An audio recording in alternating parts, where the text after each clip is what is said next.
আসসালামু আলাইকুম প্রিয় দর্শক, অন্য মঞ্চের আলাপচারিতায় আপনাদের সকলকে আমন্ত্রণ জানাচ্ছি। ব্যস্ততম সময় পার করছেন শেখ হাসিনা, কবে দেশে ফিরবেন, আবারও নতুন করে কি জানালেন? সত্যিকার অর্থে আওয়ামী লীগ প্রধান শেখ হাসিনা নির্বাসনে থেকেও, ভারতের নয়াদিল্লিতে থেকেও তিনি প্রচণ্ড ব্যস্ত সময় পার করছেন। তিনি পৃথিবীর এমন কোনো গণমাধ্যম নেই, পৃথিবী বিখ্যাত গণমাধ্যম থেকে শুরু করে ছোটোখাটো সব ধরনের গণমাধ্যমে তিনি সাক্ষাৎকার দিচ্ছেন। বিভিন্ন ভাষার, ইংরেজি ভাষা তো বটেই, সেই সাথে বাংলা ভাষার বিদেশি গণমাধ্যমগুলোতেও সাক্ষাৎকার দিচ্ছেন। কলকাতার গণমাধ্যমগুলো বাদ যাচ্ছে না।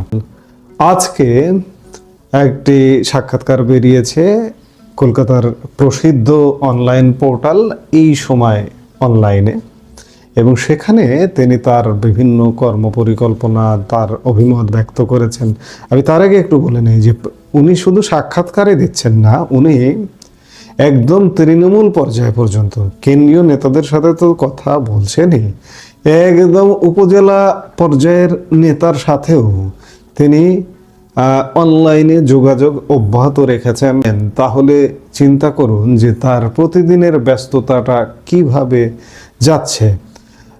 আর মাত্র ২৬ দিন পরেই বাংলাদেশের আসন্ন ত্রয়োদশ বিতর্কিত জাতীয় সংসদ নির্বাচন।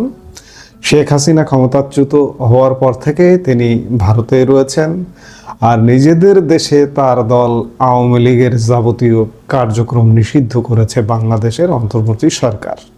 ফেব্রুয়ারির নির্বাচন ও গণভোট, তাতে আওয়ামী লীগের অংশগ্রহণের সম্ভাবনা বা দলের সমর্থকদের প্রতি আহ্বান থেকে তার দেশে ফেরার শর্ত, এসব বিষয় নিয়ে কলকাতার বাংলা নিউজ পোর্টাল এই সময়কে দেওয়া এক সাক্ষাৎকারে খোলা মনে প্রতিটি প্রশ্নের সবিস্তারে জবাব দিয়েছেন বাংলাদেশের নির্বাসিত প্রধানমন্ত্রী শেখ হাসিনা।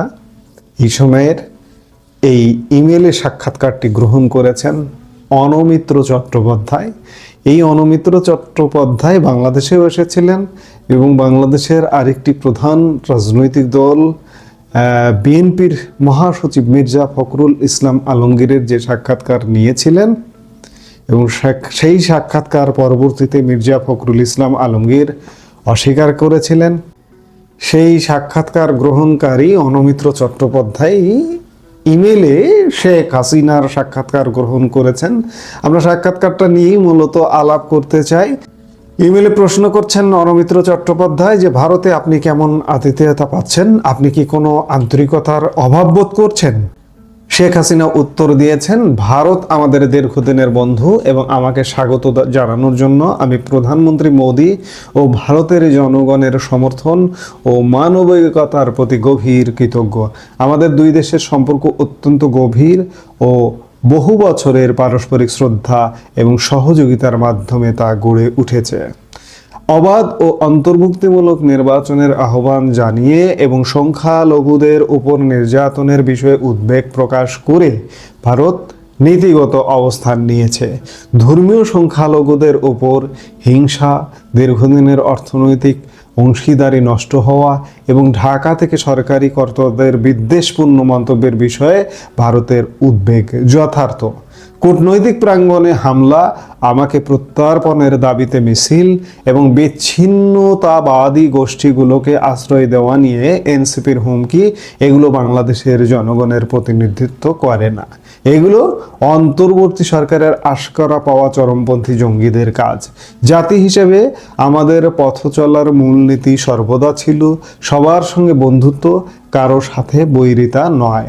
আমি নিশ্চিত যে আমাদের সম্পর্ক এই কঠিন সময় অতিক্রম করবে এবং বাংলাদেশিরা তাদের নিজেদের সরকার বেছে নেওয়ার স্বাধীনতা পাবে, তখন তা আরও শক্তিশালী হবে। দ্বিতীয় প্রশ্ন করেছেন এই সময়, মুক্তিযুদ্ধের চেতনা ও স্বাধীনতা বিরোধী শক্তির এই আধিপত্য কি বাংলাদেশে চিরস্থায়ী হয়ে গেল? শেখ হাসিনা বলছেন, ১৯৭১ সালের মূল্যবোধ আমাদের দেশের অস্তিত্বের সঙ্গে মিশে রয়েছে। যে শক্তিগুলো এই মূল্যবোধ মুছে ফেলতে চায় তারা ইতিহাসের বিরুদ্ধেই লড়াই করছে। আজ বাংলাদেশে আমরা যা দেখছি তা আমাদের পূর্বপুরুষদের লড়াইয়ের মূল্যবোধের সম্পূর্ণ বিপরীত। গণতন্ত্র ক্ষয় করা হয়েছে, রাজনৈতিক দল নিষিদ্ধ করা হয়েছে এবং নির্বিচারে গ্রেপ্তার নিত্যদিনের ঘটনা হয়ে দাঁড়িয়েছে। নারী সমাজকে জনজীবন থেকে সরিয়ে দেওয়া হয়েছে। ধর্মীয় সংখ্যালঘুরা প্রতিদিন হিংসার শিকার হচ্ছেন এবং তথাকথিত ধর্ম অবমাননার অভিযোগ তুলে নির্মমভাবে পিটিয়ে খুন করা হচ্ছে, যেমন আমরা দীপুচন্দ্র দাসের নৃশংস হত্যাকাণ্ডের ক্ষেত্রে দেখেছি। পাকিস্তানের সঙ্গে ঘনিষ্ঠ হওয়ার জন্য অন্তর্বর্তীকালীন সরকারের প্রচেষ্টা 1971 সালে নিপীড়ন থেকে দেশ মুক্ত করতে লড়াই করা শহীদদের প্রতি অপমান ছাড়া কিছুই নয়। অন্তর্বর্তী সরকার আমাদের মুক্তিযুদ্ধের চেতনা মুছে ফেলার যতই চেষ্টা করুক না কেন, পাকিস্তান যে গণহত্যা চালিয়েছিল তা কখনোই ভোলা যাবে না। আমরা যেন ভুলে না যাই যে পাকিস্তান কখনো এই গণহত্যার জন্য প্রকাশ্যে ক্ষমা চায়নি।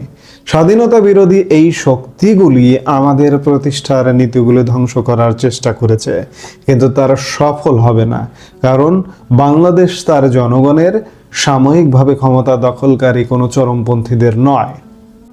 নেক্সট প্রশ্ন করছে, এই সময় যে মোহাম্মদ ইউনূস সরকার 12 ফেব্রুয়ারি বাংলাদেশে যে নির্বাচনের ডাক দিয়েছে, আপনি কি মনে করেন তা অনুষ্ঠিত হবে?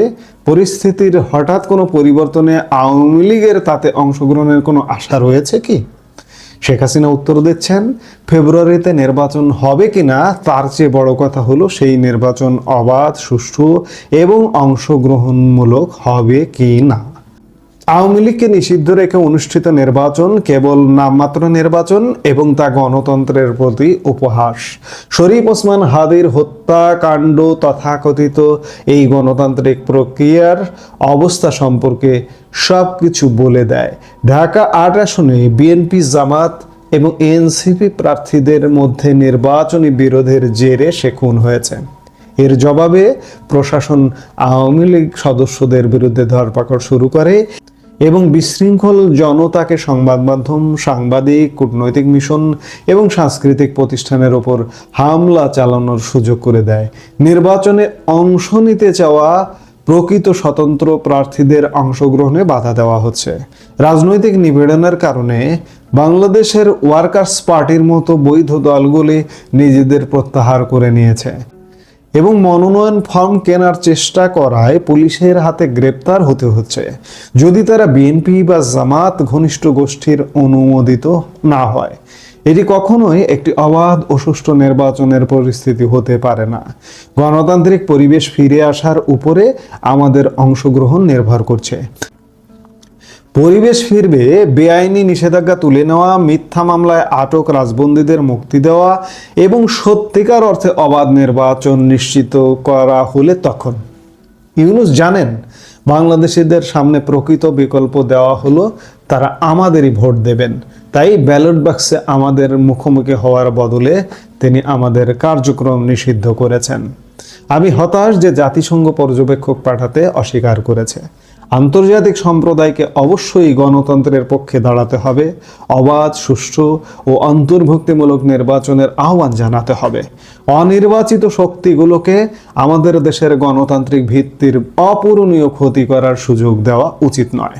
এই সময়ের আরেকটি প্রশ্ন, বাংলাদেশের কোটি কোটি আওয়ামী লীগ সমর্থক চরম নিপীড়নের মুখেও মুক্তিযুদ্ধের চেতনা এবং নৌকা প্রতীকের প্রতি অনুগত। নির্বাচন হলে আপনি তাদের কি ভূমিকা পালন করতে বলবেন? শেখ হাসিনার উত্তর, আজকের বাংলাদেশের রাজনৈতিক সংশ্লিষ্টতা কারাদণ্ডযোগ্য অপরাধ হয়ে দাঁড়িয়েছে। 120 জনেরও বেশি সংসদ সদস্য সহ 1,52,000-এরও বেশি আওয়ামী লীগ সমর্থক বর্তমানে সাজানো ও রাজনৈতিক উদ্দেশ্য প্রণোদিত মামলায় জেলে বন্দী রয়েছেন। তারা সেখানে অমানবিক অবস্থায় রয়েছেন, নিয়মিত চিকিৎসা সেবা থেকে বঞ্চিত হচ্ছেন, পর্যাপ্ত জায়গা ও খাবার পাচ্ছেন না এবং নির্যাতনের শিকার হচ্ছেন, যার ফলে 100 জন মানুষ ইতিমধ্যেই কারাগারে মারা গেছেন। অন্তর্বর্তী সরকারের অধীনে চলমান অন্যায়ের সমালোচনা করে সাহস দেখিয়ে আমাদের সমর্থকরা যে সাহসের পরিচয় দিয়েছেন তার জন্য আমি গভীরভাবে কৃতজ্ঞ। আমাদের সরকারের আমলে সাংবাদিকরা ভয় বা হস্তক্ষেপ ছাড়াই কাজ করতে পারতেন এবং ভিন্ন মত পোষণকারীদের সুরক্ষা দেওয়া হতো। আমাদের সমর্থকদের প্রতি আমার বার্তা, শান্ত, অচঞ্চল থাকুন, ধৈর্য ধরুন এবং গণতন্ত্রের উপর বিশ্বাস রাখুন। আতঙ্কের রাজত্ব কায়েম করে কোনো সরকারই চিরকাল টিকে থাকতে পারে না। এই সময়ের আরেকটি প্রশ্ন যে বাংলাদেশের বর্তমান এই অরাজক পরিস্থিতির জন্য আপনি কাকে দায়ী করেন?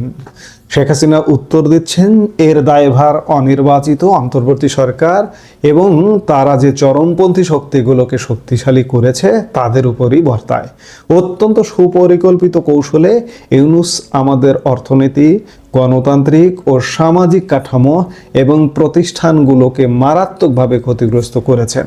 বিনিয়োগ থমকে গিয়েছে, আমদানি রপ্তানি বন্ধ হয়ে গিয়েছে, যুব সমাজ, কৃষক এবং শ্রমিকদের কর্মসংস্থান প্রায় নেই বললেই চলে। এর আগে বাংলাদেশ ছিল এই অঞ্চলে অর্থনৈতিক সমৃদ্ধি, সামাজিক অগ্রগতি এবং ধর্মীয় সহনশীলতার আলোকবর্তিকা। আমরা মিয়ানমারের সংঘাত থেকে পালিয়ে আসা হাজার হাজার রোহিঙ্গাকে স্বাগত জানিয়েছিলাম। 2023-এ আমাদের অর্থনীতির 7%-এর বেশি অগ্রগতি হয়েছিল। আমাদের লক্ষ লক্ষ মানুষকে দারিদ্র থেকে বের করে এনেছিলাম, কয়েক লক্ষ কর্মসংস্থান সৃষ্টি করেছি, নারীদের ক্ষমতায়ন করেছি, খাদ্য উৎপাদন 4 গুণ করেছি এবং মাতৃ ও শিশু মৃত্যু হার কমিয়েছি। আমরা সকল ধর্মের মানুষের শান্তিপূর্ণ সহাবস্থানকে উৎসাহিত করেছি এবং অভ্যন্তরীণ জঙ্গি সংগঠনগুলোর মাথা চড়ে দেওয়ার চেষ্টা প্রতিহত করেছি। সেই সব অগ্রগতি আজ ধ্বংসের দ্বার প্রান্তে। শৃঙ্খলা ফিরিয়ে আনা এবং বহু প্রতিশ্রুত সংস্কার করার পরিবর্তে অন্তর্বর্তী সরকার অসাংবিধানিকভাবে আমাদের দলকে নিষিদ্ধ করেছে, মিথ্যা অভিযোগে হাজার হাজার নির্দোষ মানুষকে আটক করেছে, সাম্প্রদায়িক হিংসাকে বৈধতা দিয়েছে, সাজাপ্রাপ্ত সন্ত্রাসবাদীদের জেল থেকে মুক্তি দেওয়া হয়েছে এবং হিজবুত তাহরিরের মতো নিষিদ্ধ সন্ত্রাসবাদী সংগঠনের জঙ্গিরা এখন মন্ত্রিসভায় বসে আছে, অথচ জেলখানায় ভরে রাখা হয়েছে আওয়ামী লীগের সদস্যদের। ইউনূস আমাদের একসময় সমৃদ্ধ দেশটির পদ্ধতিগত ধ্বংসে নেতৃত্ব দিয়েছেন। আমার আশঙ্কা তাকে এমন একটি সরকারের গ্রহণযোগ্য মুখ হিসেবে ব্যবহার করা হচ্ছে যা মূলত পুরোটাই জঙ্গি ও চরমপন্থীদের দ্বারা পরিচালিত। এই সময়ের শেষ প্রশ্ন যে বাংলাদেশের রাজনীতিতে কি ধরনের পরিবর্তন হলে আপনি ঢাকায় ফেরার কথা বিবেচনা করবেন? শেখ হাসিনা উত্তর দিচ্ছেন যে বাংলাদেশকে অবশ্যই সাংবিধানিক শাসন এবং আইনের শাসন ফিরিয়ে আনতে হবে। এর অর্থ হলো আওয়ামী লীগের উপর থেকে নিষেধাজ্ঞা তুলে নেওয়া, মিথ্যা মামলা তুলে নিয়ে রাজনৈতিক বন্দীদের মুক্তি দেওয়া এবং সত্যিকার অর্থে অবাধ নির্বাচন আয়োজন করা। জনগণের দ্বারা 9 বার নির্বাচিত দলকে নিষিদ্ধ করে আপনি গণতান্ত্রিক বৈধতা দাবি করতে পারেন না। বর্তমান পরিস্থিতিতে আমার ফেরা অসম্ভব, কারণ অর্থবহ রাজনৈতিক অংশগ্রহণের কোনো পরিবেশ নেই। বাক স্বাধীনতা ধ্বংস করা হয়েছে। যে কেউ সরকারের সমালোচনা করলে তাকে কারাবাস, ভীতি প্রদর্শন বা মৃত্যুর ঝুঁকি নিতে হয়। সত্য বলার জন্য সংবাদ মাধ্যমের অফিস পুড়িয়ে দেওয়া হয়েছে এবং বাস্তবতা তুলে ধরার জন্য সাংবাদিকদের গ্রেপ্তার করা হচ্ছে। এটা শাসন ব্যবস্থা নয়, একে বলা যায় সন্ত্রাসের রাজত্ব। যখন গণতন্ত্র পুনরুদ্ধার হবে, যখন আমাদের মানুষকে তাদের বিশ্বাসের জন্য আর নিপীড়নের শিকার হতে হবে না এবং যখন আইনের শাসন পুনঃপ্রতিষ্ঠিত হবে, তখনই আমি ফিরব বলে জানান শেখ হাসিনা। আমি শুরুতেই বললাম যে শেখ হাসিনা আসলে চরম ব্যস্ত সময় কাটাচ্ছেন। ওই যে বললাম যে সকল ধরনের গণমাধ্যমে তিনি নিয়মিত সাক্ষাৎকার দিচ্ছেন, ইউনিয়ন পর্যায়ের আওয়ামী লীগ কর্মীর সাথেও তিনি ফোনে কথা বলছেন, অনলাইনে কথা বলছেন এবং দেশে ফেরার বার্তা দিলেন যে বাংলাদেশ আসলে স্টেবল হতে হবে, অস্থিতিশীলতা দূর হতে হবে। এই মুহূর্তে তার ফেরা এক প্রকার অসম্ভব যদি না বাংলাদেশের পরিস্থিতি না পাল্টে। বাংলাদেশের পরিস্থিতি পাল্টাবে কিনা আমাদের নিশ্চয়ই দেখতে হবে। আগামী 12 ফেব্রুয়ারি যে নির্বাচন রঙ্গ অনুষ্ঠিত হতে যাচ্ছে, এই রঙ্গের পরে আর কি ভঙ্গ হয় নাকি উদ্ধার হয় বাংলাদেশ। শেখ হাসিনার ফেরা শুধু নয়, বাংলাদেশের মানুষেরও জীবনের ছন্দে ফেরাও কিন্তু নির্ভর করছে অনেক কিছু। সামনে আগামী 2 মাস, 1 মাসের মধ্যে কি হয়। নির্বাচনের আছে 26 দিন। নির্বাচন পরবর্তী 2-1 মাসও দেখার বিষয় যে বাংলাদেশ আসলে কোন দিকে যাচ্ছে। বাংলাদেশ কি এগুবে নাকি পিছিয়ে যাবে। সেই বিচারে শেখ হাসিনার এই সাক্ষাৎকারটি যথেষ্ট তাৎপর্যপূর্ণ বলেই মনে করছি। প্রতিনিয়ত এমন সাক্ষাৎকার দিচ্ছেন, তারই একটি সাক্ষাৎকার এই সময় অনলাইনে দিলেন তিনি।